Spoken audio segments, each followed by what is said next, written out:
Hello everyone, welcome to our book launch of Spiritual Lessons Learned from a Year of Struggle.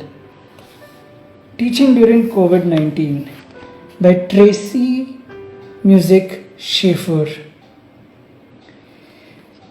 So, to introduce you to the book first, it's been edited by Dan Walters, and the book is designed by Laura Antonioli from England and Connie Darris from Germany. The author has been teaching in high school English, since 1993, and that's like 28 years now and counting. So, with that, let me call the author on board and let's have her converse with us.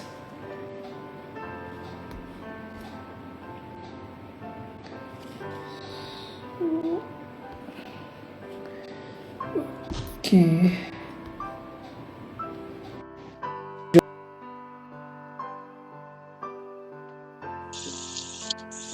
Hi. Okay. Hello. How are you? Hi there. Hi. Hi. I made it. Oh, yes, you made it very much. So, tell me. So, how has it been, the whole journey of writing this book?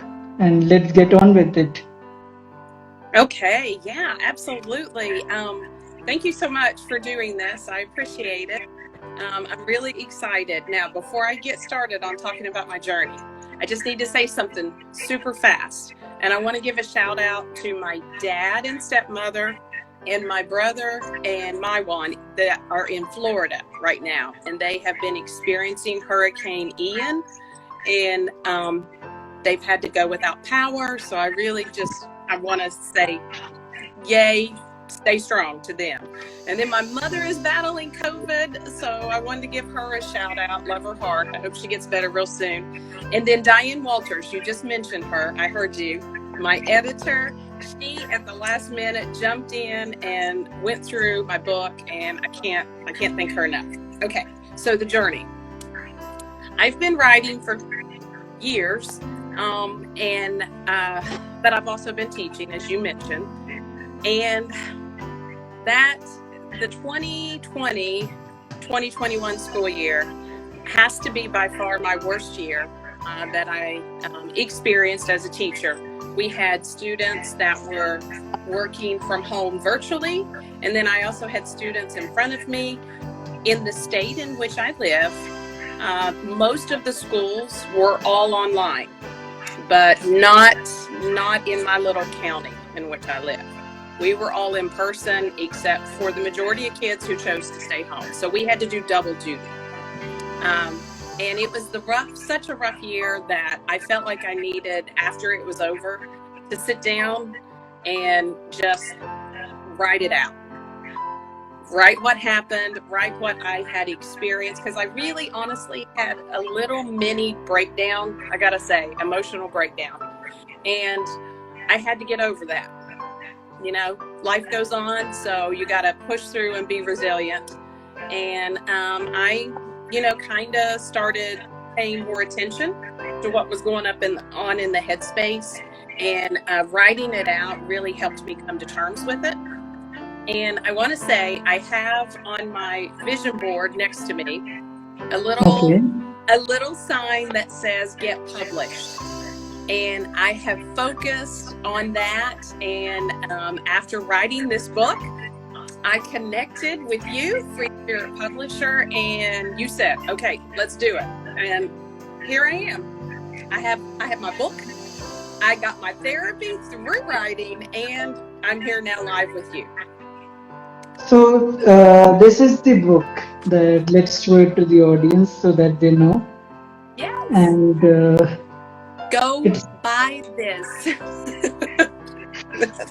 Please. Yes. It's pretty much available on Amazon and also on our website, just so that people know this. And our website address is going to be mentioned in this post if anybody wants to see it. Now, so let's talk a little bit more about your book. As Okay. in, uh, you said that it was an inspiration that you derived from the experiences of COVID, and that's the title of your book. Yeah. How did it transform your life? Let's get in the middle of the book, not instead of beginning from the start itself. How did it transform your life? Are you talking about the experience of teaching through it? Is that Yes, yes, or yes. okay? I do want to say I have been lucky to not contract COVID. So I full disclosure on that. So I've been really lucky. But teaching in the midst of it, it was awful. I mean, there's no other word for it. It was awful. It was awful. I mean, and I want to say, and I don't say this in the book, and I wish I had. You know, everyone did the best that they could under the circumstances. And I want to give grace, you know, I want to offer grace to the students that I had that I struggled with, and also even the administration who I was upset with. We were never, the teachers were never, I don't know, we just weren't asked how we were doing. Well, we were, but I don't think anyone paid attention. We had surveys to fill out. And, but I want to say now, looking back, that I really just want to approach it with everyone did the best that they could. We didn't, I mean, we had never experienced this before. What do you do when you have a big bulk of parents who want their kids to stay home and stay safe? But then you had another group of parents that wanted their kids to be back in the normal school routine. So I do want to say we just did the best. And, you know, we made it through, but I will say there are scars on everyone, emotional scars that, you know, we're probably always going to carry with us, and that we will tell, you know, the next generation. You know, I've got a grandchild coming any day now. And, you know, I know eventually that grandchild's going to look at me and say, you know, what was it like living through COVID-19, you know? And I'm going to be honest, it was hard. It was, I had a lot of forces coming at one time. And so not only just the parents and administration, but then I had my own personal issues. I was scared, going to be honest, of being in the classroom with kids. I didn't know what was going to happen.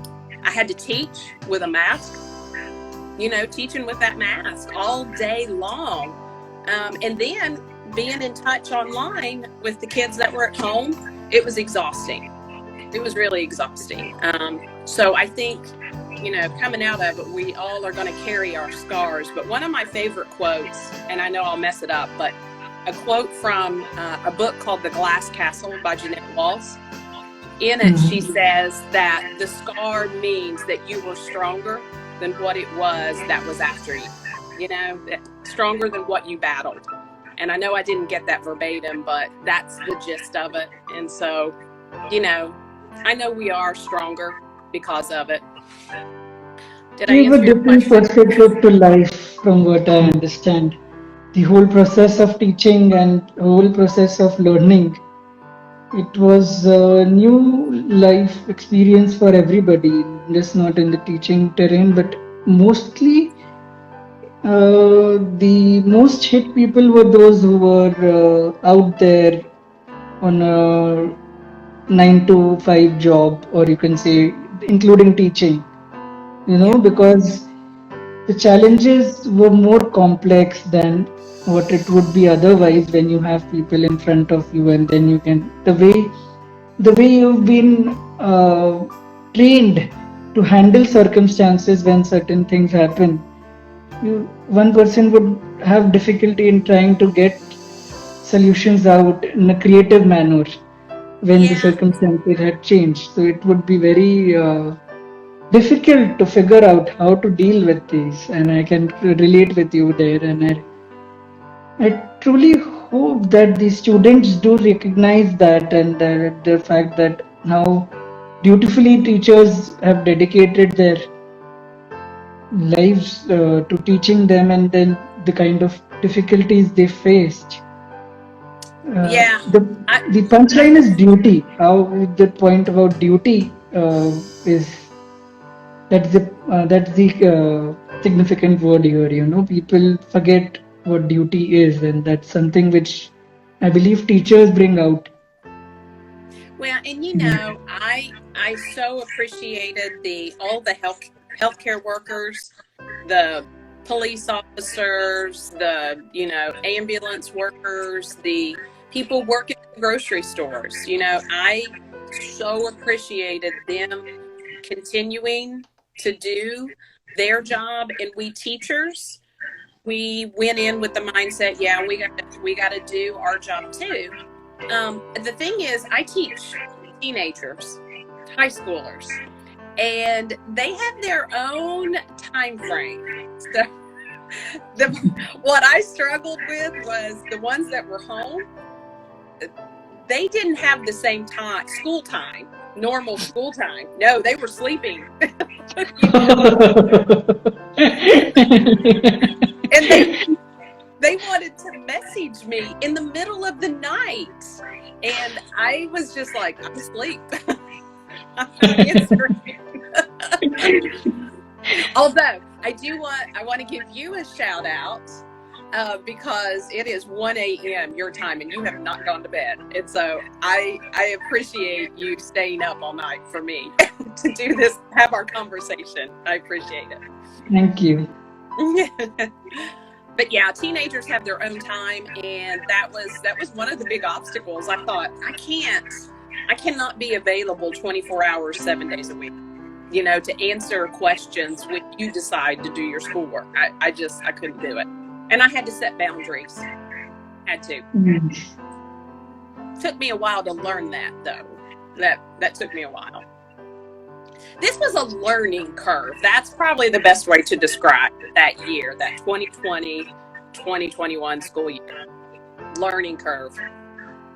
So, how have you highlighted this experience in your book? If you would like to read out some excerpts or maybe share some significant points that you've made in the book, that would be Oh, interesting if that is something which you can. And before that, I'd like to say hello to few people who've joined us. I can see Debbie Greer underscore hi, Greer Debbie. who joined us, Yeah, and M Chills underscore 99. I welcome that's you to this Maddie. That's event. my niece. That's my niece. Hi, Oh, Maddie. okay. Yes, yay, Maddie.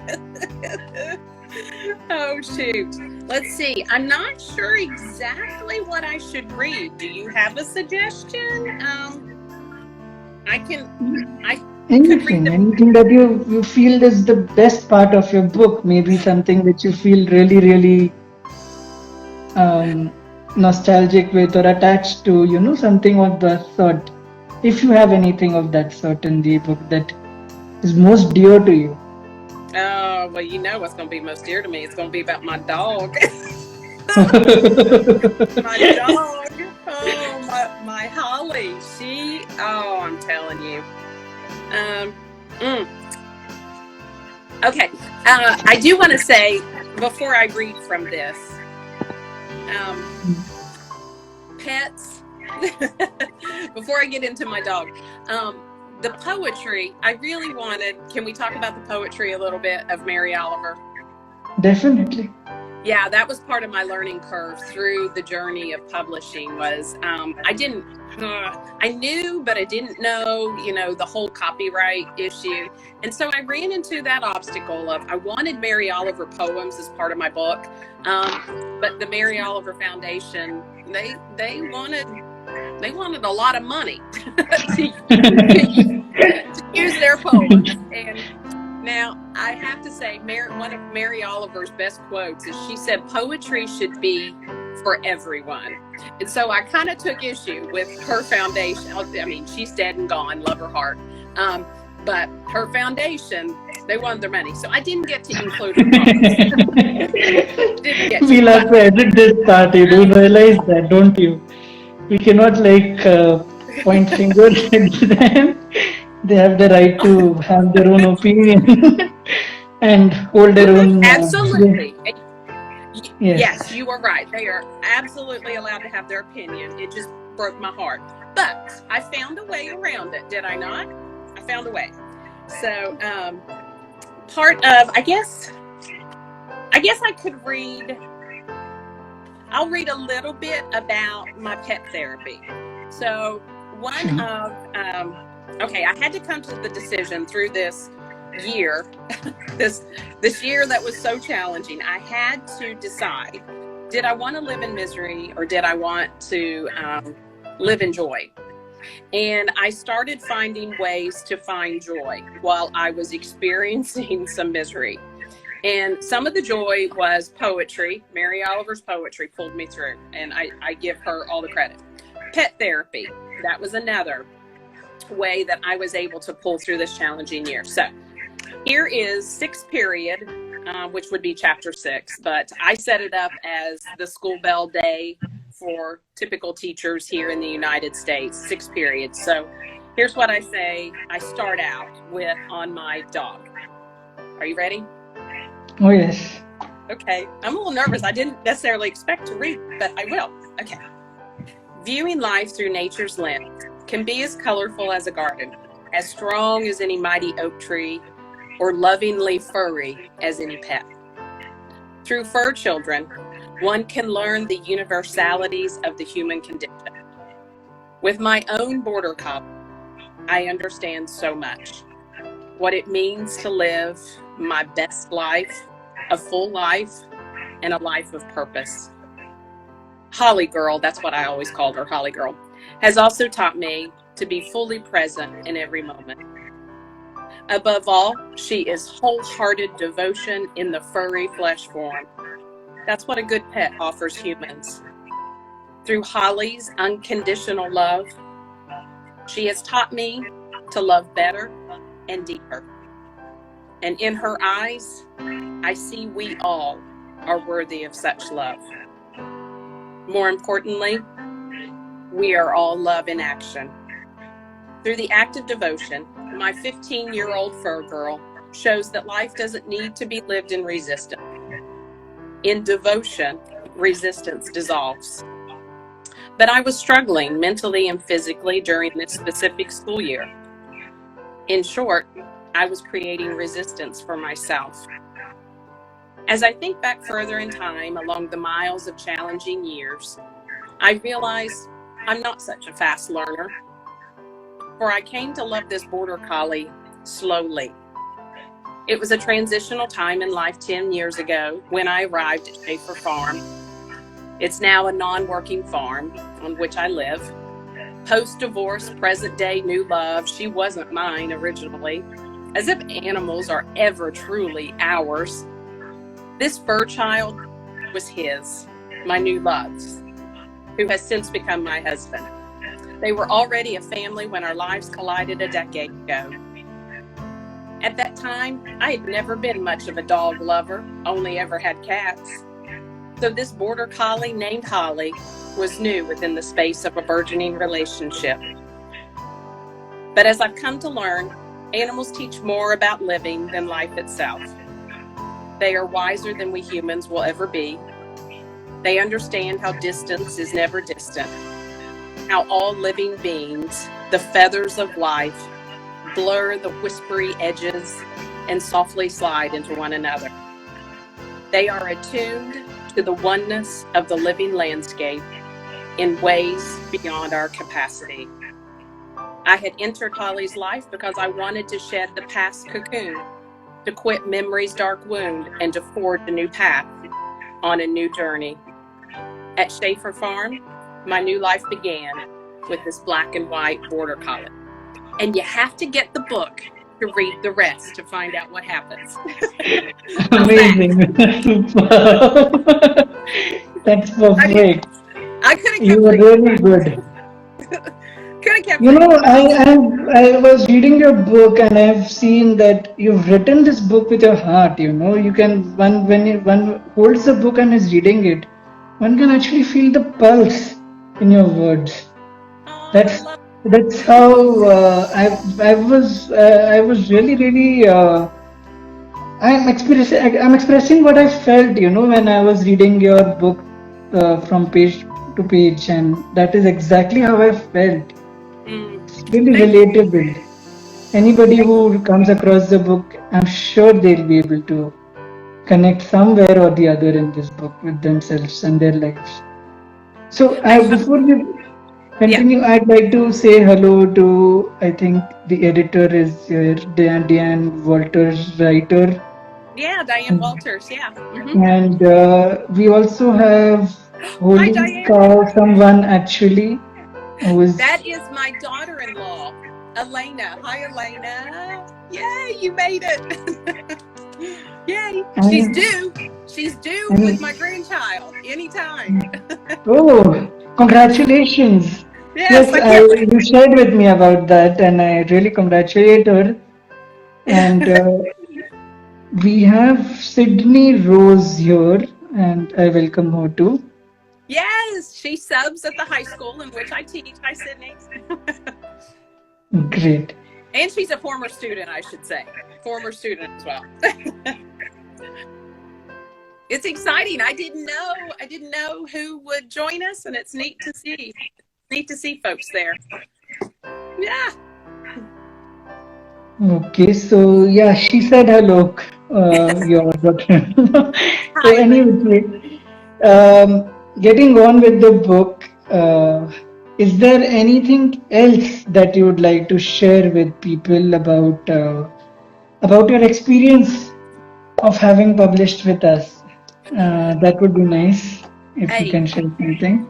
let me tell you, I was really nervous because I've never published a book. I've had essays published in literary journals, but as far as a book, this is a whole new experience. And I have to say, a free spirit publisher, you guys have really been so kind and patient with me, and I really appreciate that patience, because I know there were times we were emailing and I was like, I don't know, what does this mean? What am I supposed to do? And you have always been very specific in your explanations, and so you have made this journey to getting this, the final product. You all have been just amazing. And I have to say too, this is such a nice book. I mean, the pages, they're beautiful. I love it. And I have to let the people that are watching also know that you all included my beautiful Holly girl in here. So thank you. I know you didn't have to, but you did.